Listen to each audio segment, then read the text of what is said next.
And welcome back to my channel. Today I am here with Paisley and Melody, and we are here for the first episode in our back to school series.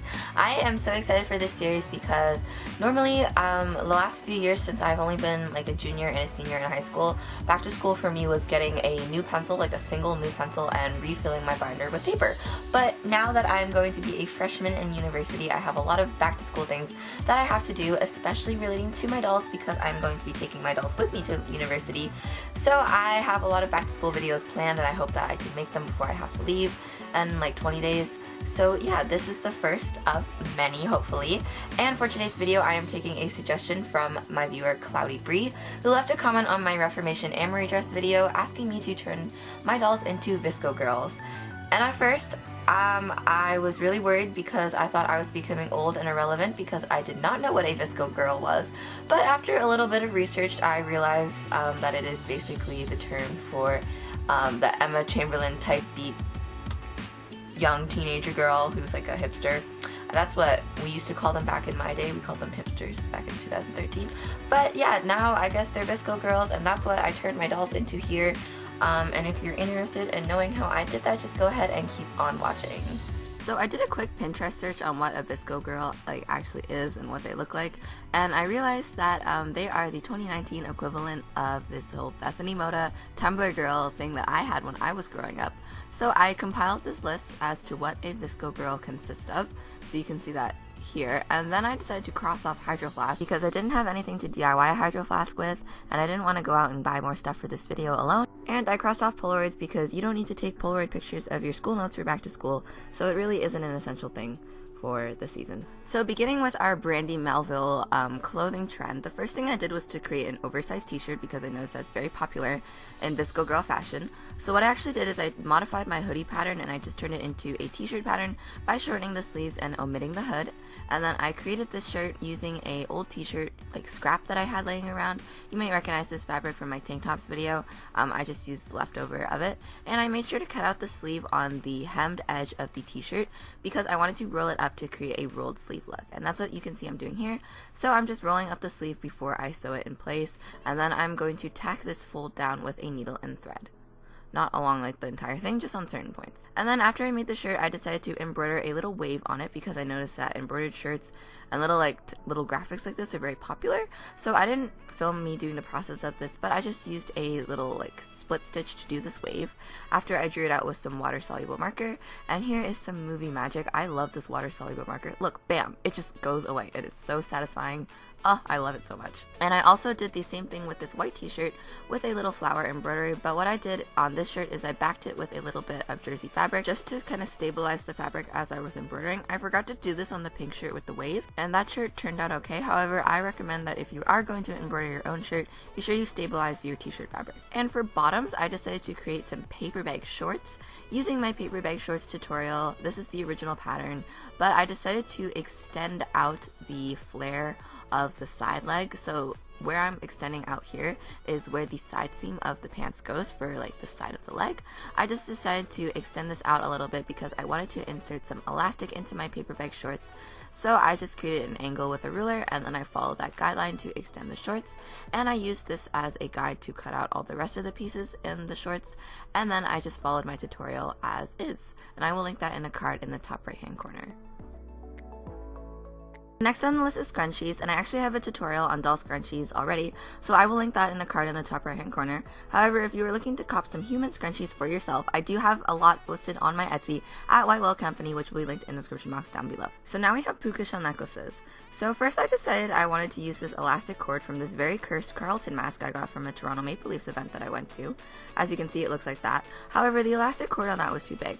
So I pulled out this old tattoo choker that I made for my dolls back in the day when these these were the puka shell necklace equivalent of Tumblr girls, and I decided to pull it apart and ruin all my hard work so that I could use the elastic cord in this to create a necklace for my dolls. So after pulling apart countless hours of hard work, I cut a strand that was a little bit longer than the circumference of my doll's neck, and I tied a knot in one end, as you can see by my pro camera work here, and then I pulled some beads that I got at the dollar store about like 6 years ago, and I just decided to string those onto the elastic cord down to the bottom.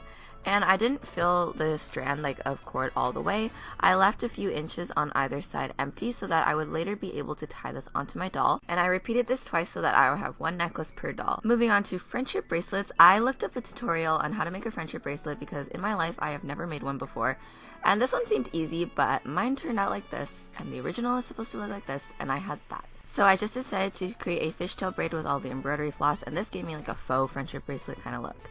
Next on the list is Vans or Birks, so I decided to opt for Vans because I enjoy Vans a lot more than Birkenstocks.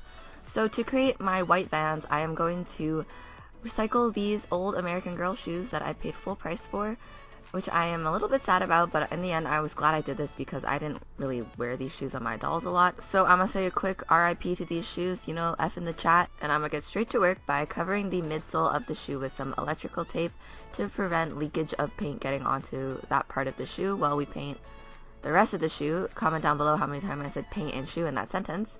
And then I'm going to grab some white acrylic paint, I said it again, and I'm just gonna go to town on these little soon to be Vans, and I just wanted them to be white, so that's all I did. It's just multiple coats of white paint. I did a lot of them so that I would get a nice opaque color. And here is a satisfying peel of the tape coming off the midsole. And if you want your Vans to be checkered, you can use my checkered Vans tutorial to go ahead and checker them at this point, but I just decided to keep them plain white. And if you want to do this project for yourself, you could also take the white Truly Me shoes. I know they have glitter on them, but you can kind of scrape off the glitter and then go on with this tutorial from there. And now to clean up any paint that might have gotten on the midsole despite the tape being there, I am literally just going to take my nails and scrape it off because acrylic paint comes off plastic like this really easily. Now at this point the shoes are done, so you would probably seal them off with Mod Podge, but I don't have Mod Podge, so I'm going to take my very own Jason Mark shoe repellent and I'm going to spray these down with a light coat to hopefully seal everything in, and I guess they're waterproof now. And finally, the essential Vsco girl bag is the Fio Ribbon Conkin knapsack. So I made this Conkin about a year ago, and then I let it sit because I didn't want to finish it because I was hand sewing it. And then I guess it took me 1 year later to realize the proportions were off. So I seam ripped all my hard work, and then instead of hand sewing this again, I followed my Conkin tutorial, but instead I used the sewing machine to create the pink Conkin knapsack, and then I repeated that for the yellow one as well. So for the pink shirt look, I actually pulled a pair of mom jeans from my own personal doll collection to pair with the outfit, and then I also paired it with my checkered Vans that I made in a previous video, but you'll see later in the try-on clip that I actually decided to swap the mom jeans for shorts because I felt like it gave a more summery Vsco girl vibe. And for hair, since both of my dolls actually have straight hair and I couldn't do the classic Vsco girl beachy waves, I opted for another popular hairstyle, which is the 2 French braids on either side of the head, and I did this on Paisley because her hair is a bit longer and I thought that it would look really cute with this outfit. However, if you have a little bit of time in between when you want to do your Vsco girl photo shoot or whenever, I recommend that you actually put your doll's hair in French braids and leave it for a little bit so that her hair actually will wave up. This is what Paisley's hair looked like when I had those 2 tiny braids from my red dress video in, and I left them for about a week. And then this is what the final result was. So if you want to achieve beachy waves, you can just go ahead and leave your doll's hair in braids for about a week or so, and then eventually it'll wave up. And once you get tired of the beachy wave look, all you have to do to get rid of them is just spray a little bit of water and brush your doll's hair out and it'll be nice and straight again. And for the yellow look that Melody is wearing, I paired it with a yellow scrunchie that I made, as well as some friendship bracelets that I made just by fishtailing embroidery floss together, the yellow Conkin, and of course our new white Vans. And for hair, I just let Melody's hair down and brushed it straight with a little bit of water.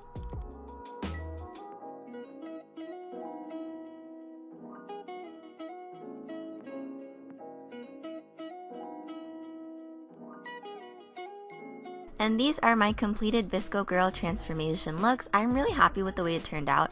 I think that while some pieces aren't necessarily like classic Vsco girl, it really does capture the essence of what the aesthetic is, I guess you could say. And since none of these pieces are too revealing and one of the key accessories is actually a backpack, this makes Vsco girl outfits perfect for back to school.